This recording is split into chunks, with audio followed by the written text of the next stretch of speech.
கடந்த ஆட்சியில் வந்து பார்த்தீங்கன்னா சென்னை சதுப்பு நில பகுதியில் ராம்சர் லேண்ட் அந்தஸ்து பெற்றது. அந்தஸ்து வந்து அந்த இடத்துக்கு வந்து வழங்கப்பட்டிருக்குது. அந்த இடத்துல வந்து பார்த்தீங்கன்னா பிரிட்கேட் குரூப் அப்படி மூலியமா சர்வே 453, 495 2C, 496, 497, 498 இது வந்து பார்த்தீங்கன்னா ராம்சர் அந்த லேண்டுக்குள்ள வந்து வருது. இந்த இடத்துல வந்து பார்த்தீங்கன்னா 200 கோடி மதிப்பில் 1209 பிளாட் வந்து கெட்டதா வந்து முடிவு எடுத்திருந்தாங்க. இது வந்து பார்த்தீங்கன்னா ராம்சர் அந்தஸ்து பெற்ற லேண்டுக்குள்ள வருது அப்படின்னு சொல்லிட்டு அறப்போர் இயக்கத்துல மூலியமா வந்து பார்த்தீங்கன்னா வெங்கடேசன் வந்து ஒருத்தவங்க பார்த்தீங்கன்னா கடந்த ஒரு 6 மாதமா இதுக்காக பல போராட்டங்கள் வந்து செஞ்சுருந்தாங்க. இதுக்காக கோர்ட்டில் அலைஞ்சி போராட்டம் பண்ணி இந்த ராம்சர் இடத்துக்குள்ள இது வந்து இருக்குது அப்படின்னு சொல்லி போராட்டம் பண்ணாங்க.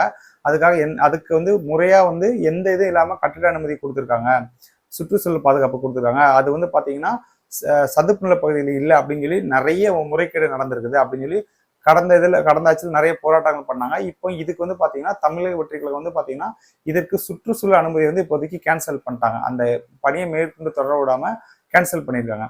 இதை பற்றி என்னங்கிறது இந்த முழுமையாக அந்த வீடியோ வந்து பார்க்கலாம்.